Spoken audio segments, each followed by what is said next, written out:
Hi, welcome to Relish Books. Today I'm talking about A City of Bells by Elizabeth Goudge. I kind of read this on a whim. I was talking to one of my sisters about reading more Elizabeth Goudge novels after my review of Green Dolphin Street, because I've only read a couple and she's a very prolific author.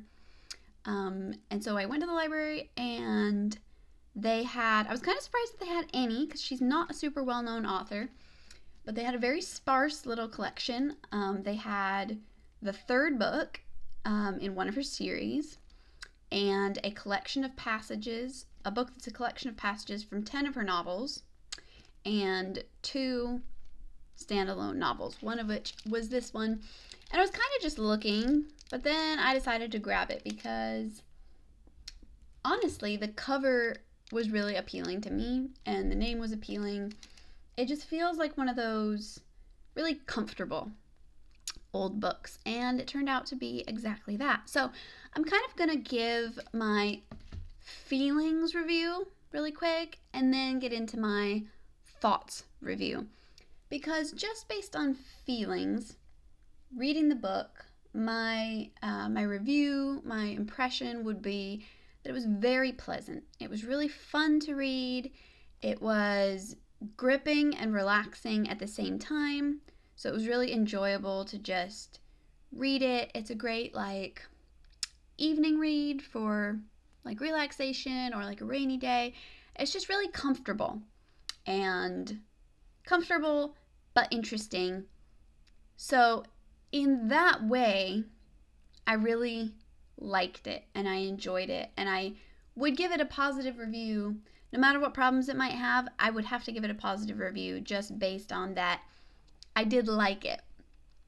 Kind of like the opposite of times when I read a book and I can recognize that it's technically good, but I just don't like it. It's kind of the opposite. Because to get into what my mind had to say about it, there are a lot of technical issues. Elizabeth Goudge's real strength, and I believe this is one of her earlier books. I didn't look at a list, but this was published in 1936, I think, and only a couple of other titles are listed. So I do think this was one of her earlier works. So the majority of her work came later. And if I remember, the other 2 novels I've read by her, they were better executed, I think. Although this one was probably more just enjoyable, and it was happier. It was a very fairy tale, all dreams coming true type of book, whereas some of her others were a lot more, the other 2 books I've read by her were a lot more serious and not fairy tale happy endings at all. But anyway, technically it does have quite a few issues. Elizabeth Goudge's strength is in writing that comforting, visions of beauty kind of feeling. It's very, very heavy on description. She's an author who loves description, and describing beautiful things really seems to be her passion more than storytelling in some ways. And I would have more of an issue with it, except that, again, I did enjoy it. It was overly descriptive. She would describe the town from all its different moods and angles, and the streets. She would re-describe things. She was constantly over describing, but maybe 1 out of 20 descriptions would be able to do for me what I think she was probably hoping all her descriptions would, where you don't just see it. Most of the time with a good description, you see it in your mind. You're able to see what she's describing to you. But occasionally in her work, she's actually able, where I'm reading a description and just for a moment, I don't just see it, what she's telling me about, but I actually feel it and I experience it as if I'm there, which is very rare. For me, I'm sure it's a lot more common for other readers. Probably, depends on how strong your imagination is, depends on what kind of descriptions appeal to you. But every once in a while, she was able to do this, and for being able to give me that, I would forgive her for a lot. So there's a lot of over description, but occasionally there are these glimpses into something which for me was really special. Again, not everybody's probably going to find that, and some people might find it more. But it is overly descriptive. So that's one problem. It's one of the minor problems. I think really the biggest problem is in a lack of character development and in a lack of following things up. And maybe this is just because she's kind of a newer author. I do remember her doing this a bit in some of her other books, but it felt more intentional. So the story, it's kind of hard to say what the story's about. Really, the revolving thing, the thing that ties everybody together is this man. There was this poet in this cathedral town. The heart and soul of the book is just the town. You know, it's a city of bells, and it's just about this beautiful, peaceful cathedral town and the events that are set there. But there was a man who was a poet. She really embraces some stereotypes about artists in particular and born geniuses. That's something that annoys me a little bit, but she does that in a lot of her work. So there's a poet, a writer with a tragic past living here in this town, and then he disappears. And this other young man coming to the town comes across some of his work and kind of picks it up, makes it available to the public, and gets it to be, like, gives it some fame so that his name will live on, in the hopes of, like, bringing back this man and kind of saving him from his tragic life. That's putting it very, very simply. That's kind of the heart of the story. The main plot line is about this man, Gabriel Ferranti, and the search for him, basically. But she couldn't ever stick to one thing. There's a lot of different main characters. I feel like the most main character was supposed to be the young man who comes to the town and who unearths, like, Gabriel Ferranti's past and all this by living in his house and rewriting his manuscripts. But he ended up really getting very little screen time, as it were. He comes in at the beginning of the book as if he's going to be the main character, but it pretty quickly switches to his grandfather's adopted little daughter, Henrietta. So probably most of the book, if you're talking about main characters and the way it's divided up, she probably gets the most time, Henrietta. And it was frustrating because it didn't really feel like her story added to the plot of the story.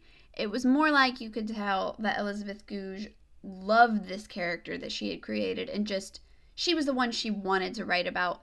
And so we would get scenes from her perspective more frequently than anybody else, just because the author seemed to like her so much, not because she was actually that important to the plot. She is important, she has her place, but she's not that important. And I felt it was ironic because there's also a little grandson who's like her playmate, and he's supposed to be like, you know, he's her equal. He's like about her same age, and they're playmates. She's adopted, but they're basically brother and sister. And he gets almost no time. He's for comedic effect. Everybody loves Henrietta, and he's just an afterthought. And, you know, the young man, the grandfather's really old, and he talks about, you know, the possibility someday of him adopting Henrietta. And the grandfather's like, well, you would have to take the boy too. And he's like, oh, yeah. Which I thought was kind of mean. Like, that never really, that's just the way it is. He is an afterthought. He's not very important. He's kind of just there, so Henrietta isn't a single child. I felt like her lack of attention to him was kind of rude. And also it came across as just this feeling of like, she definitely prefers female characters. They're more interesting to her, which leads me to Felicity Summers, the young man. What's the first name? Something Irvin. See, he's so unimportant that I can't. Oh, Jocelyn. Jocelyn Irvin. The woman he falls in love with was, to me, just not a great character. She is an actress. She's a beautiful, wonderful, successful stage actress who's also just perfectly nice and perfectly humble and great in every way. It really felt like Elizabeth Goudge was just trying to create the perfect female, just the perfect girl for him. And perfect even down to the fact that she's very careful to point out her faults, but they're supposed to be adorable faults. And I was like, you're supposed to like think that it's sweet when she, her flashes of temper. And I'm like, that's not sweet. Any woman who literally stamps her foot multiple times, this happens, when somebody suggests something that's against what she wants, I'm not there for a character like that. No, she was just over the top in trying to create this perfect character down to her very carefully given flaws. She didn't work for me well at all. The grandfather I did really like. He was a really good character, and he had just enough time in the book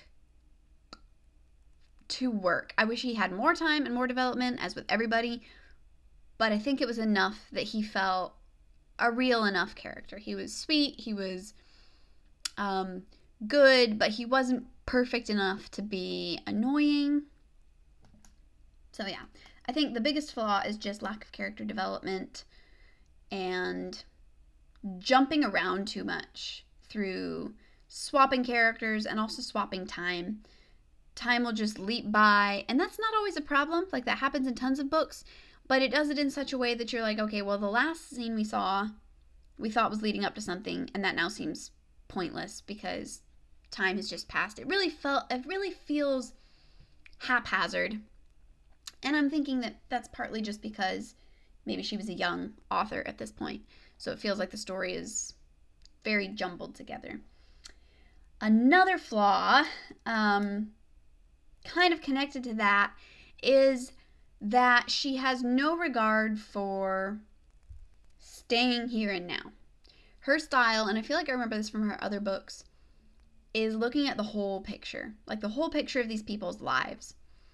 Even though she'll act like it's from one character's mindset and it's like a limited perspective, she'll suddenly leap into the future, and then you're pulled out of it because you're like, oh, well, this is the author talking to me now when I thought it was from this character's perspective, and she's telling me stuff that an author really shouldn't tell me. Like, she'll be talking about Henrietta and something that she sees there in that moment, and then all of a sudden it's like this feeling or this vision would affect Henrietta all through the rest of her life, but Henrietta, the world famous artist, was yet unknown to everybody. And it's like, why do you tell us that? Just because you as the author have dreams for this character that we're never going to get to see. Like, put it in an epilogue if you want us to know so bad. But she would do that repeatedly, where you'd have somebody there in the present, and then all of a sudden she would pull back and make some unimportant comment about some future point in their lives years from now.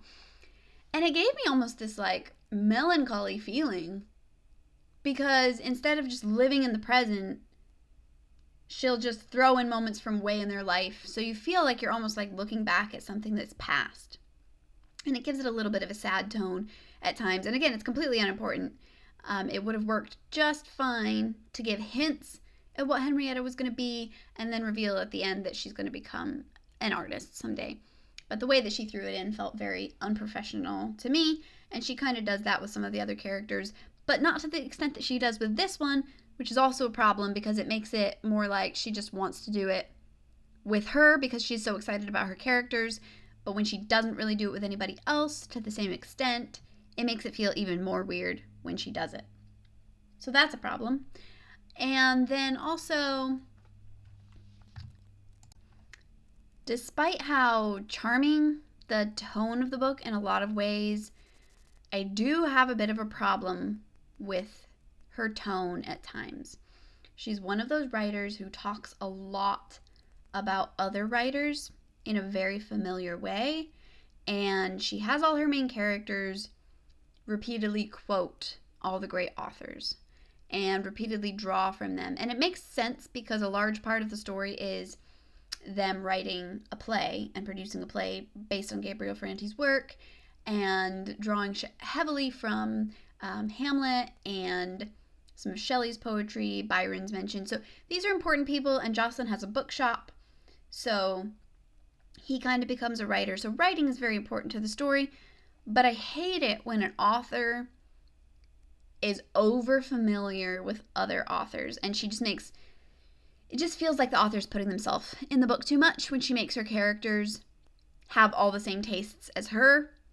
And, oh, this character just happens to quote this author that this other character is also familiar with. It's authors showing themselves too transparently, and it feels like they're just using the book as a medium for expressing their own tastes and maybe showing off a little bit their literary knowledge.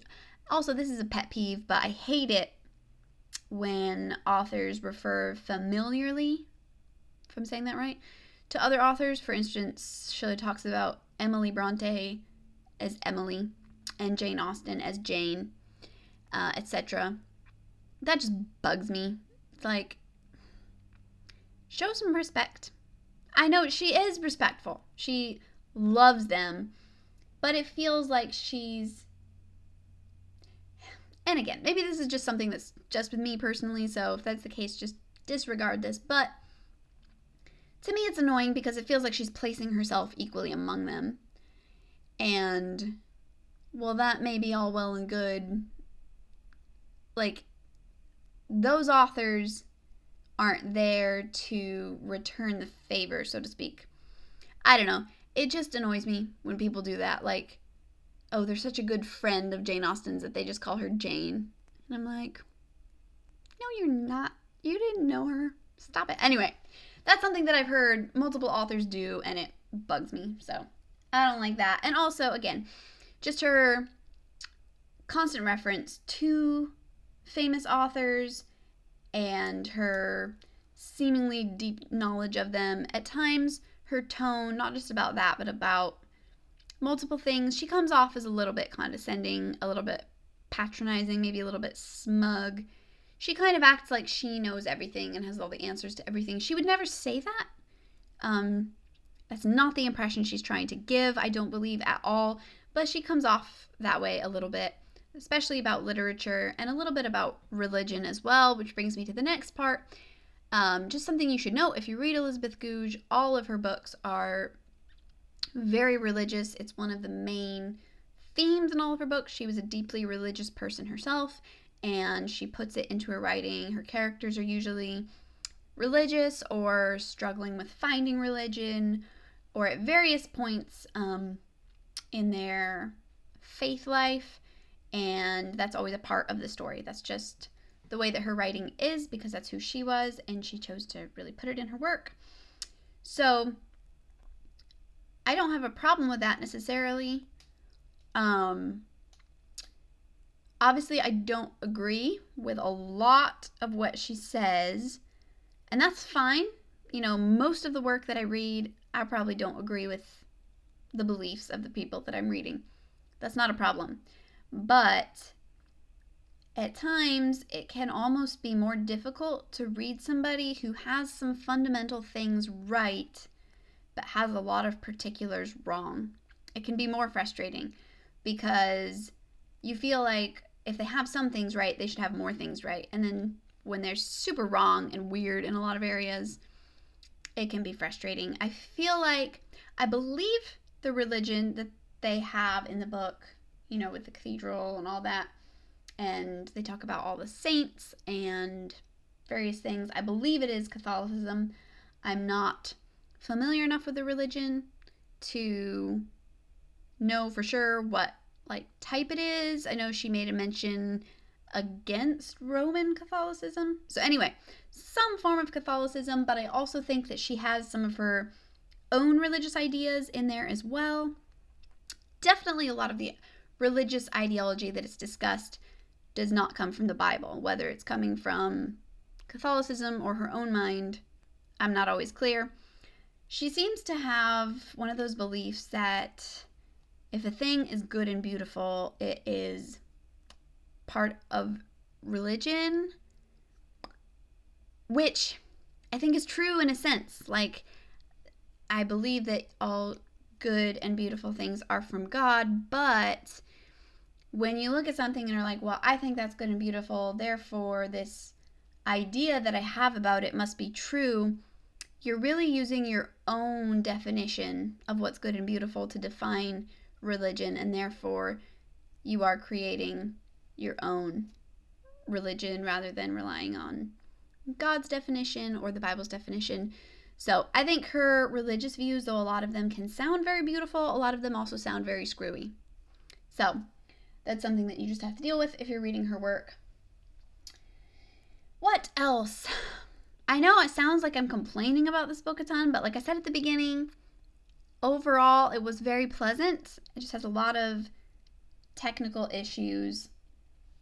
But yeah, it was a beautiful work. It was beautiful sounding. Just to read it, the language sounded beautiful. Again, a lot of the time it definitely sounded like she was trying very hard to sound beautiful, which messed it up a little bit. But a lot of it genuinely was. There were a lot of beautiful quotations. It was frustrating that anytime the main characters had a serious discussion, everything they said, like every paragraph of dialogue, sounded like they were trying really hard to say something quotable. I'm like, that's not the way real people just talk.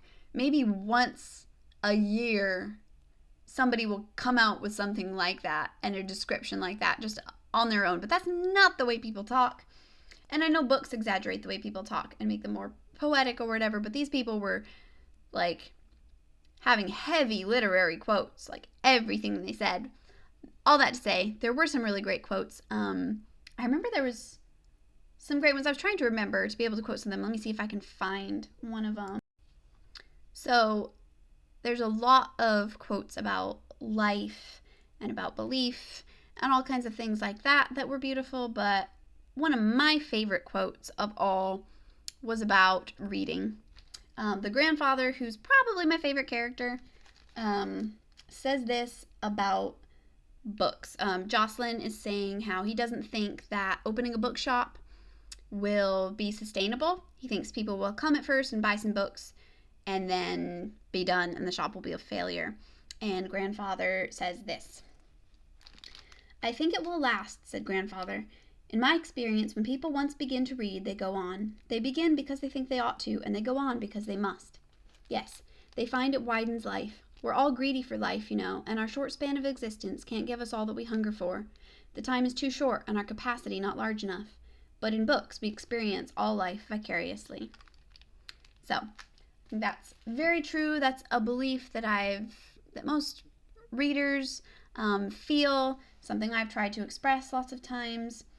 That reading broadens your life, particularly the reading of novels. And that's kind of my response to anybody who's like, oh, well, I only read self-help books or nonfiction because information, like this idea that novels somehow are like cheap entertainment and aren't good for you. And there is a whole genre that is like that.